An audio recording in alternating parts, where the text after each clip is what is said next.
Thanks, Fred. I always appreciate the applause before I've started. It helps me feel like I'm not going to screw this up. So I'm not used to not having a monitor, so I'm sorry if I read some of this. So some questions to begin with. How many of you actually own retail outlets, online or offline? Sell something in the physical retail world or online. Cool. So not that many of you. Great. So the basis of this talk is where is retail and where is it going in South Africa and in the world? And that's a very big question. I'm going to try and answer it as quickly as I can. I have a lot to get through, so please bear with me. So the talk is titled The Retail Apocalypse.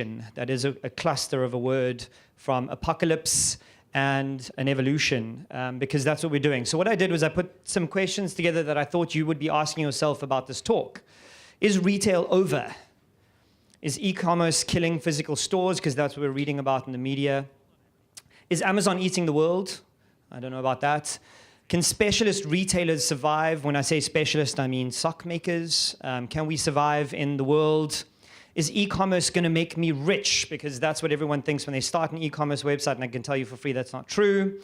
Where's the karaoke? If that is what you're asking, you're in the wrong venue. There is somewhere else that you need to go. It's not here. I'm not going to be singing tonight. So retail is dead. It's absolutely screwed. Long live retail. There is a change coming, and we're in the midst of it. So in 2012, I started a sock company. I also, in that year, sold a business that was a tech company. And the people often ask me, how did I get from tech to retail? And the two things actually aren't that dissimilar. And the reason is because every business is about product, sales, and cash flow. And I try and say that in every talk that I do, because that is the fundamental truth about every business that is out there.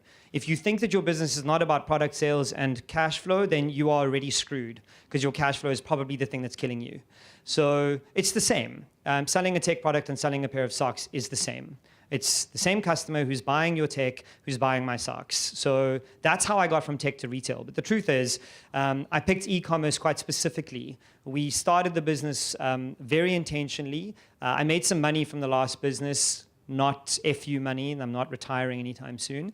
But I started enough money to start another business with cash that I had. So the goal was to start a business with 5,000 Rand in 6 weeks, and after 30 days, try and turn a profit and roll that money into a business. And we wanted to pick stuff very specifically. So I picked a light product, something like socks, that I could ship anywhere in the world, even if I had to ship it in an envelope. And we picked e-commerce because we wanted to do something that was in the e-commerce space, because that's where the growth was coming. We picked socks because I wanted to own the manufacturing environment. I wanted to get into the factory. And so after having sold my last business, I was in a little bit of a depression. And fortunately, my partner helped me get out of that depression and helped me find a factory in Cape Town that actually makes socks. And we make socks in South Africa, if you can believe it. A little sidetrack here. I'm going to do this fairly a lot throughout this talk. There is a city in China that calls itself Sock City. They make 1 billion socks a month. 1 billion pairs of socks a month. So we think that we know what manufacturing is like. We have no idea.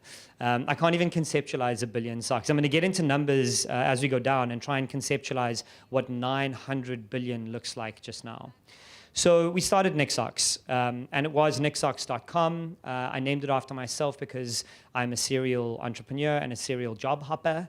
And my partner, who's sitting in the front row, said to me, if you don't name this after yourself, you're probably going to leave it. So call it your name, and then you'll stick with it. And it actually worked. And I did this as a side hustle for about 3 years, from 2012 to 2015. It looks a little bit blurry at the moment, unfortunately, sorry.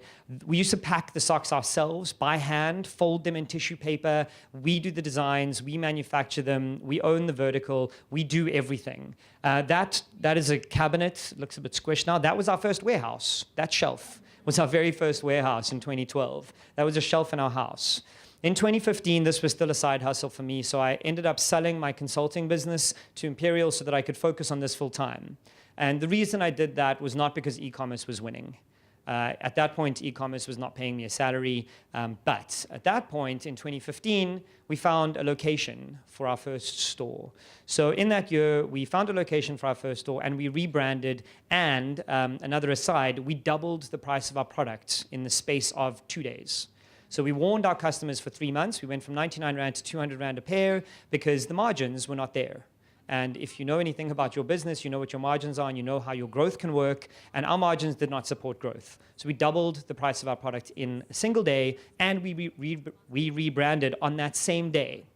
And a little bit of advice that I got from the Superbalist founders who rebranded from City Mob to Superbalist. I went to Luke and I said, how does one rebrand a business? And he said, I'll give you the advice that the SAB guys gave me. No one cares about your company. And it's just the truth. He said they rebranded from City Mob to Superbalist. Some people bitched for a month, and after a month, everything carried on. Because people don't care. Fundamentally, if you have a good product at a good price and you're accessible, they'll find you and they'll buy from you. So that's what we did. We changed from Nic Socks to Nic Harry. Why we did that quickly is because the growth in socks is limited in South Africa. So we needed to expand our product range, and we saw that Nic Socks wasn't going to work. So there is a competitive brand called Happy Socks. I'm not shy about talking about my competitors. You can go and find them and buy them, and then you'll come back to us. Happy Socks launched underwear, and I didn't like that it was Happy Socks underwear. That didn't gel for me, so we rebranded entirely. We figured we were young enough. So then we moved into a new factory in 2015. That was from that to that. And this factory, Jen and I put together ourselves. There are tens of thousands of pairs of socks in there. It's ridiculous that we carried that all ourselves. And we opened our first store. Our first store is on Whale Street, and the economies here worked. We have cheap rent, we have a small store, we have high foot traffic, we have tourists. Everything worked here. It looks great. It was a small little convenience store. And this is why I went full time, because this little store matched our e-commerce sales in a month. After 3 years of e-commerce, one store in 1 month matched what we were doing. So we immediately realized that South Africa's e-commerce is not there. And that's prompted this entire talk that I'm doing. We all think that e-commerce is eating the world, and the truth is it isn't. The numbers just don't agree. So subsequent to that, we opened another store at the waterfront. And then we opened another one in Tiger Valley, and then we opened another one in Menlyn Park, and we opened another one in Rosebank. And when I say it like that, I really realize how batshit crazy that is. Because we opened a store every 3.5 months, 3.6 months. And that growth is genuinely a mistake. Looking back on it now, it was too much, too fast, too soon, and we didn't have a macro view of the world. And the macro view of the world is that retail is in trouble. Fundamentally, there is a problem in the retail industry, and that's actually what I'm here to talk about today. So I wanted to give you some other stuff that we did, and this is a prompt for me to talk about patience. This was the first version of our boxer shorts that we launched 2 days ago.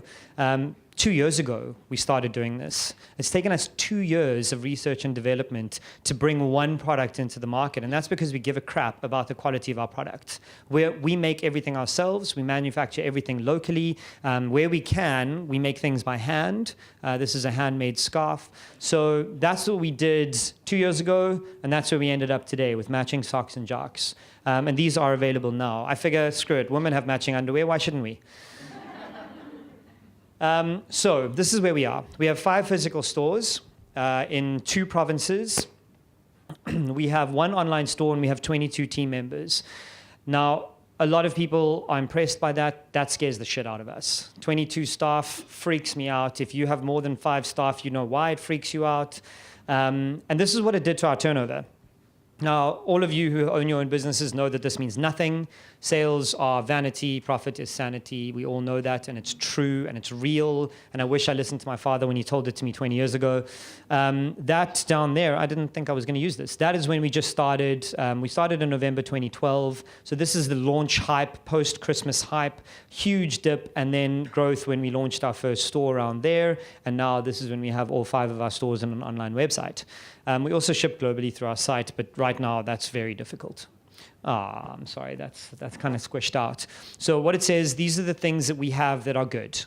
We have great customers. We have no middlemen in our production. We've removed the middlemen from everything that we do. So we have thick margin, and that margin supports our business.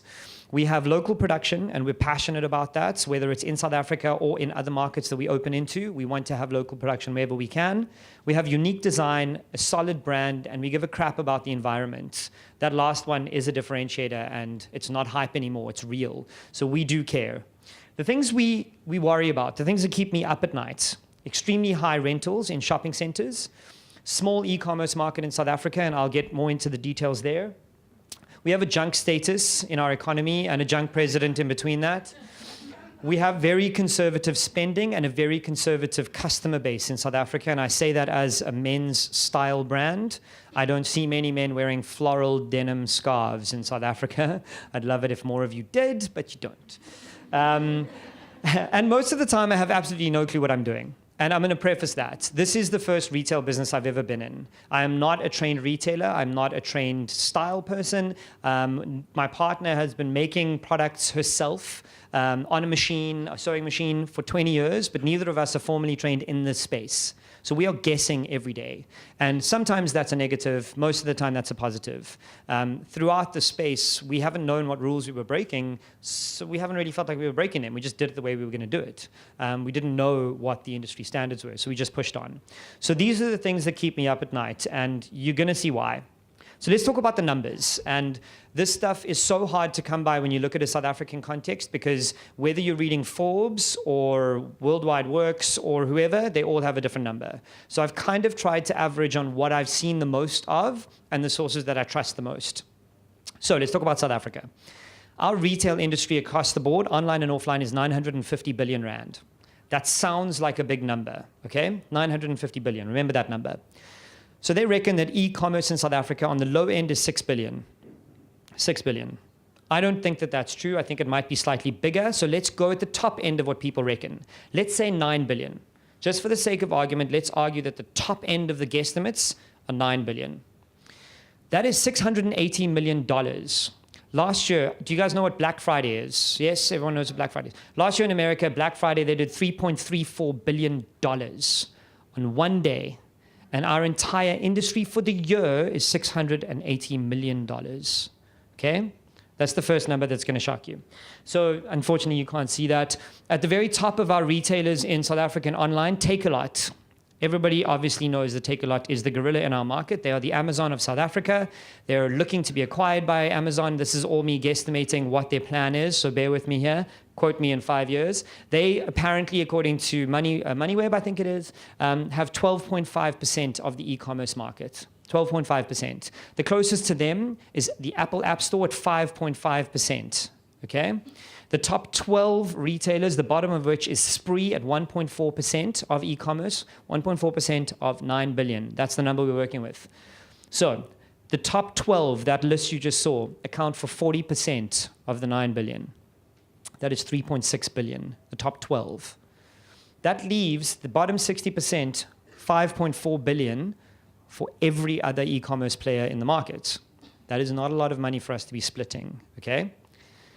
Takealot, according to those numbers, would be making 1.13 billion. The truth is they are significantly more than that. From the numbers that I've heard and from the numbers that Forbes are reporting, Kim Reed claims that they're doing 5 billion in turnover. 5 billion. I mean, let's even half that and say it's 2.5 billion. They also own Superbalist, and let's say they do 500 million. That's 3 billion. And Spree did 126 million, also owned by Naspers. Naspers invested in Takealot and Superbalist. So now we've got 3.5 billion of the 9 or 6, depending on how you look at it. So one group owns 40 to 50% of all the e-commerce spend in our country. So if you're looking at building a $100 million business in South Africa, online and e-commerce, stop. It's not going to happen. It's not going to happen. A $100 million business is more than Takealot is earning in a year. So this country is not geared towards an e-commerce market of a $100 million business revenue. It's just not. The numbers don't allow for it. Let's talk about Germany.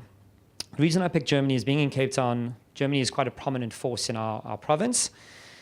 So Germany's e-commerce, not their retail, guys, their e-commerce is $70 billion, okay? That works out to 914 billion rand. I actually had to figure out how many zeros was outside of the 914, and it's 9. There are 9 zeros after 914. Their e-commerce is literally 100 times the size of our e-commerce. Their entire e-commerce is 10 times our entire retail economy. So again, I ask, if you're building an e-commerce business in South Africa, are you aiming for $100 million? Forget it. Are you aiming for 100 million rand? If you are, the chances are you're barking up the wrong tree. Local business right now is not geared towards it. It might be in the next 2 years. It most certainly will be in the next 10 years, but those are the timelines that we're looking at. E-commerce is 5 to 10 years away from supporting multiple 100 million rand businesses. Right now, it's geared towards one, and that's Takealot. That's the way it is. So let's talk about apocalypse. The reason I use the apocalypse word is because that is the phrase that's being thrown around in American media right now and in global media. They are calling what is happening in the retail space right now a retail apocalypse. I'm going to talk to you about that and then tell you why it's not an apocalypse. So let's go back to South Africa. Can anyone tell me what mall this is? Mall of Africa. It was the biggest mall in Africa when it opened 18 months ago. It is not anymore. Can anyone tell me where this is? Menlyn Park. Menlyn Park is the biggest mall in Africa as of right now. Can anyone tell me what that is? That is going to be Fourways by 2018. Fourways and Fourways Crossing are building a retail magnitude. I can't even imagine what that's going to be. This is William Nicol down here. Okay, so this is being built. This is not something that I'm making up. This is actually being built right now. And they say next year, but the chances are the year after. So that will then be the biggest mall in Africa. And there are more coming after that. This is what I found at the bottom of the article that I found with that last slide on it. And I'll read them to you because you can't really see them there. More on development. In other words, click these links. A look at the 11 billion rand city planned on the Vaal. A look at the 6 billion rand Durban waterfront project. A look at the multi-billion rand lifestyle village proposed for Cape Town. A look at the 6 billion rand skyscraper proposed for Durban. Who the hell do they think is going to fill all of these places? We have a very severe problem, and it's one that America is in. So these, have any of you shopped at these in the last 3 months? No, you haven't, because they've all closed down. If you're wondering why you can't find an Urban or an Akajo shirt that used to fit me perfectly, it's because they shut down. Okay? All of these businesses no longer exist. If you think Studderfords, they closed last weekend. Go and find a Studderfords at Canal Walk. They're closed.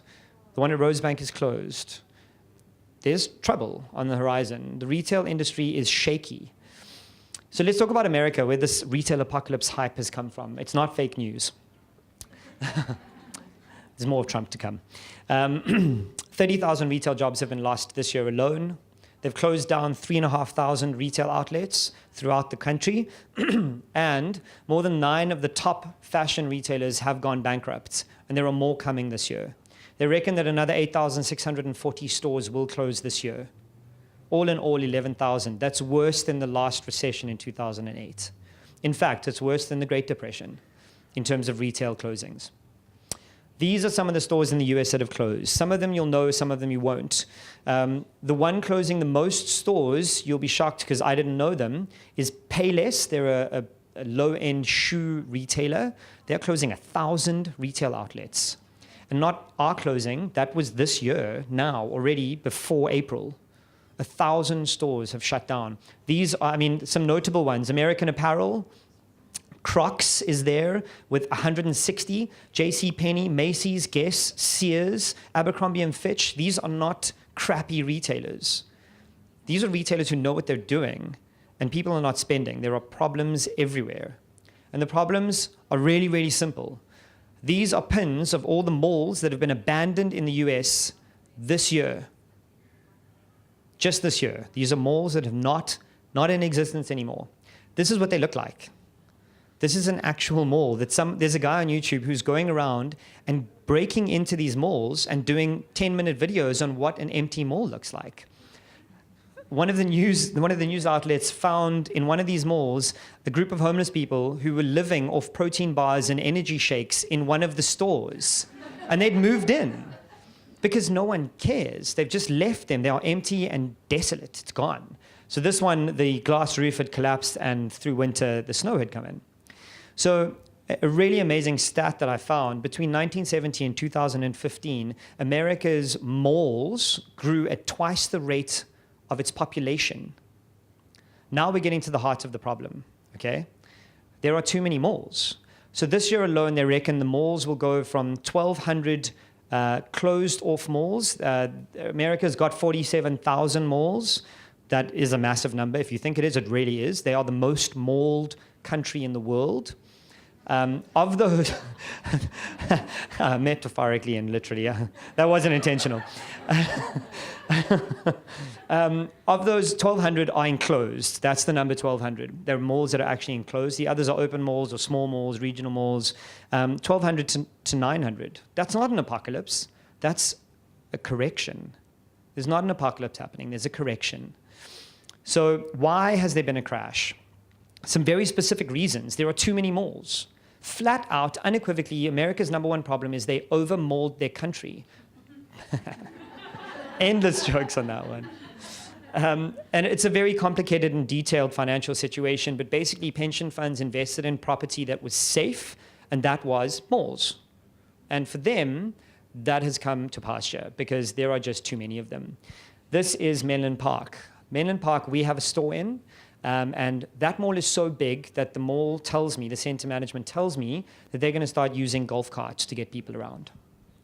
Do we really need a mall big enough that it requires a golf cart to get you from one end to the other? I would argue not. I would argue that that means that there's a problem. Firstly, a fundamental design problem in the mall. And secondly, a problem in scale. And an interesting aside, speaking to owners of these centers and guys who've been doing it for 30 years, old malls used to have lots of little stores that allowed you as a consumer to go in and experience lots of different little things. Now, when you go into a mall, whether it's Waterfront or Canal Walk or Sandton City or Menlyn Park, you are going to find a Zara, an H&M, a Woolworths, an Edgar's. You used to find a Stutterford's. You find the same big department stores. Department stores are gone. They are over, and Amazon is killing the department store. So there are 1,785 malls in South Africa.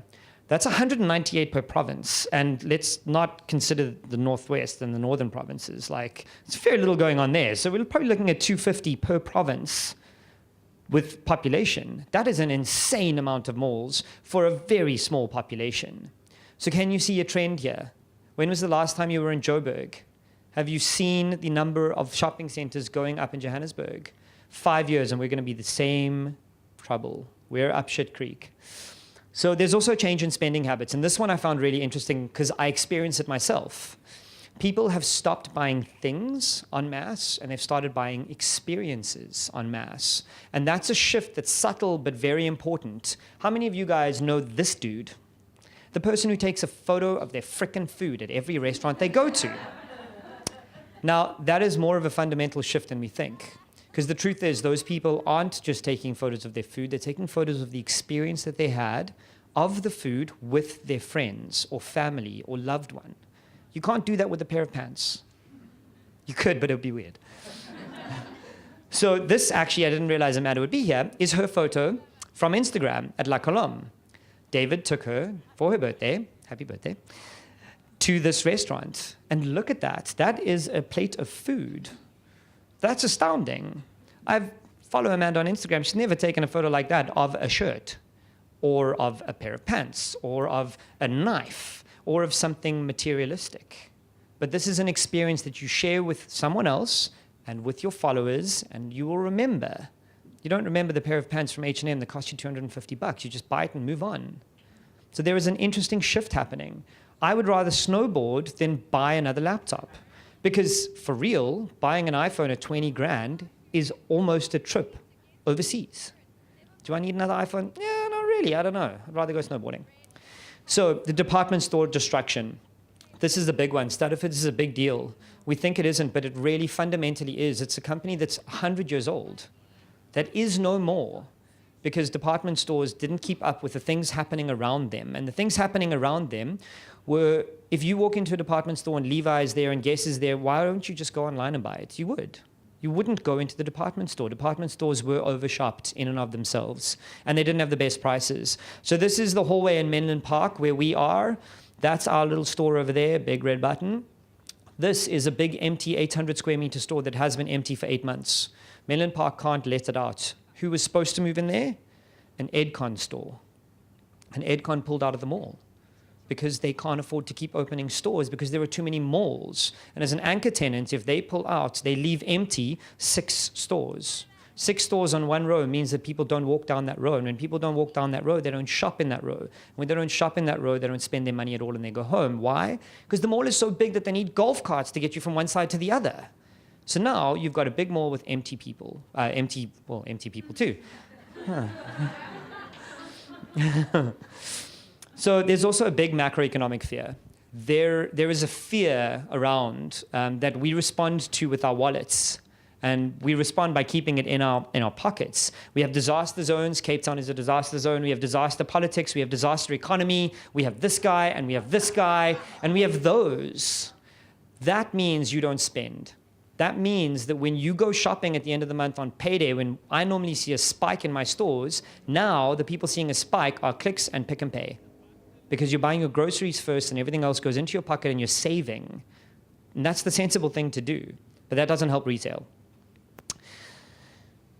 Online shopping. This is the biggest fallacy around at the moment.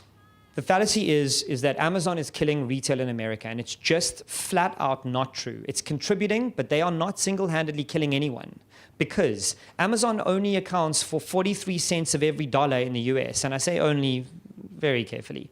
But retail online is 14% in the US. That leaves 86% of retail spend that the physical retailers can still fight for.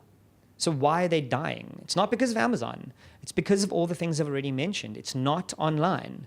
Because if you go back to the list that I had, most of them were actually offline retailers. And we'll get there. Pick and Pay, Woolworths, Sportsman's Warehouse, Incredible Connection, Exclusive Books. Mr. Price and Netflorist is unique. So Netflorist, Amazon, and Apple Store and Takealot.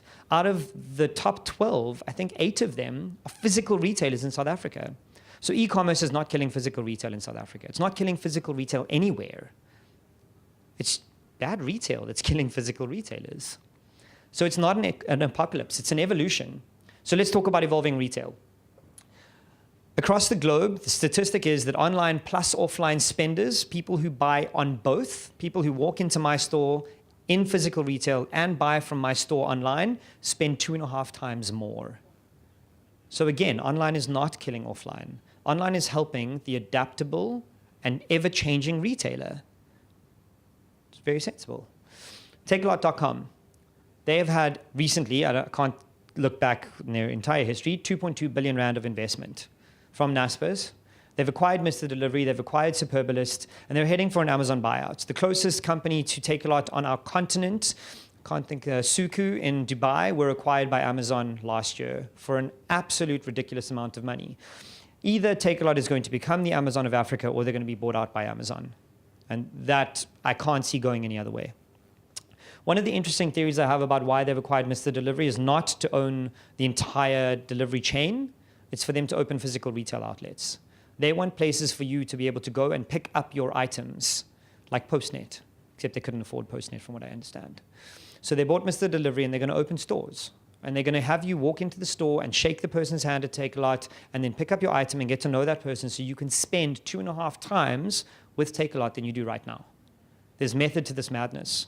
Let's talk about Amazon. And first, let's admire Jeff Bezos. This is the founder of Amazon in a Transformer suit. The man is a hero. So Amazon is 20 years old this year. They own 43 cents of every dollar spent online in America. That is staggering. By the end of next year, they reckon it'll be 50 cents of every dollar that someone spends online is spent on Amazon. More people have an Amazon Prime account than voted in America for the last election. Isn't that just astounding? So Amazon is not killing anyone. They're just taking up everything that's left. It's just phenomenal what they're doing. They're also opening stores because they understand the math. They understand that when people walk into a store and buy something from you, it doesn't mean they're not buying from you online. It means they're spending 2.5 times what they would have normally spent with you. They're also opening a store called Amazon Go. The first one is open. If you haven't read about this, go and Google the video. It's astounding. It's open to Amazon employees exclusively at the moment, but it is a completely unstaffed store. So if you have an Amazon Prime account on your app, you walk in, the app registers that you've walked through the store, you take stuff off the shelves and you put it in your bag, like your handbag, and the app knows what you put in your bag. If you don't want it, you take it out and you put it back, and the app knows that you've taken it and put it back. No more people. no people at checkout, no staff turnover, no complaints, no moaning. You take what you want and leave, and Amazon bills you later. And you know what? If they get it wrong, they don't care because they know who you are. They know everything about you. They know where you live because they're delivering to you with drones. So there is no way to get around that Amazon is deeply embedded in your business and in your life and in everything you do. And that is the future of retail. That's data. Data is unequivocally the future of retail. Knowing more about your customers is everything and the only thing. What you sell them isn't really as relevant as who they are in relation to you and your business. So how many of you have heard of Ulta Beauty? Ulta Beauty. Cool. So they're one of the retailers surviving the retail apocalypse. Ulta Beauty have 970 stores worldwide, and they're planning to open another 100 this year. There is no apocalypse. There is a correction. There is an evolution. Brands that are keeping up with the future are opening stores, and they're opening the right kind of stores. And Ulta is opening an experiential store, and that's the buzzword right now in retail, is experiential retail. So you can see it looks like clicks, all looks like clicks, but you can take that product and get a hairdo right there. You can get a manicure and pedicure inside of Clicks with experts who are trained to pick the right color and put the right makeup on you and get the right hair and all of that stuff. They keep you in the environment longer to sell you more stuff. Then they send you away and hope you never come back because you can buy from them online. It's a really, really smart way to look at retail. This was supposed to be an Apple logo. When you think of Apple, what do you think of? Shout something out. Quality. Overpriced, I'm going to use that one. Technology, right? You think of technology, you think of computers and phones, you think of the App Store, you think of iPhones. But what I think about is their retail stores. Their retail stores ooze luxury. Apple is the leading retailer in the world. And you might not think of them that way, but they have destroyed everyone because they've gotten something right that most people don't. And I'm sorry about this, but what it's supposed to say there is Apple have a low-cost product at a premium price. It's what every retailer in the world goes after. And think about this. You've got Pep, who have a low-cost product, and they sell it at a low price. You've got Ferrari, who have a low-cost product and sell it at a premium price, but they only sell 50 to 100 to 1,000 maybe in a year if they're lucky. And I'm stealing this line from L2 Inc. If you haven't watched L2 Inc.'s YouTube videos, go and Google YouTube them. L2 Inc. Apple has got Ferrari margins, and they're selling the volume of Toyota. That's what makes them a leading retailer. They've nailed selling a product to people at a premium, limiting the supply, and then letting the supply go and selling it at a premium. I mean, come on, guys. How many of you have got an iPhone in your pockets? Okay, so you all spent at least 10 grand on your phones. You might not feel like you did because Vodacom makes you pay it every month over 24 months and then puts interest on top. But you did. They do sometimes. So Apple, every quarter from 2013 to 2017, earned $11.3 billion in profit. In profit. That's more than Amazon in its 20-year history. Apple is the leading retailer in the world right now, hands down. They are the ones who are surviving and killing it. Doesn't Apple remind you of Chanel and Gucci and Versace and Louis Vuitton? The store model looks familiar. It's not an accident. It's not an accident that they launched a watch with a $10,000 strap. It wasn't an accident. They're pushing the boundaries to see how far they can go. I mean, look at that. That you literally could replace that with an Apple sign, and it would be an Apple store. It's insane. So where to from here? This is the part that interests me the most. And I can only speak from my perspective as Nic Harry. We need to refocus. We need to focus on the niche. Niche retailers are where it's going to be. Know what you're good at, do that, and do more of that in more places. We can't be the everything store. They've already done that. I can't be the everything store. I can't beat Take-A-Lot at Take-A-Lot's prices. I'd rather join Take-A-Lot. I'd rather sell on Amazon. I don't want to compete with them. I can't raise 2.2 billion rand today. I just can't. I want to avoid the price war because they've already done that. They've already won at the price war. I can't make a better white shirt than H&M. I just can't. I can't beat Pep at the cheapest white sock. I just can't. So I'm not going to try. And I can't beat Mr. Price. Everyone else is beating Mr. Price, but I can't beat them. Cotton On is beating Mr. Price. Mr. Price is down 3.5% quarter on quarter for the last 4 quarters. Big retailers are in trouble. Create an experience. Experiential retail is where it's at. Starbucks has 22,500 stores worldwide. 22,500 stores worldwide. They were founded in 1971. Okay? Uniqlo, a really great Japanese clothing brand, 1,574 stores globally. Uniqlo's store in Japan is 5 stories of just Uniqlo. That's all. But Starbucks has now partnered with Uniqlo because their stores are so big, they're putting Starbucks inside of the Uniqlos. How genius is that? Starbucks have now tapped out all their own stores, so they're opening in other people's stores. And it's such a great reason for Uniqlo to keep you in their stores for longer. Sit down, buy a shirt, have a cup of coffee, rejuvenate yourself, have a drink, and then go and shop again. Stay inside of our store for as long as you physically can. A mall inside of a mall, a store inside of a store, and we know it. I've set up my stores so that people spend as much time as they can so that we can engage with them for longer. The more they hear our story, the more they want to buy from us because we're not a price war brand. We're a brand about a story.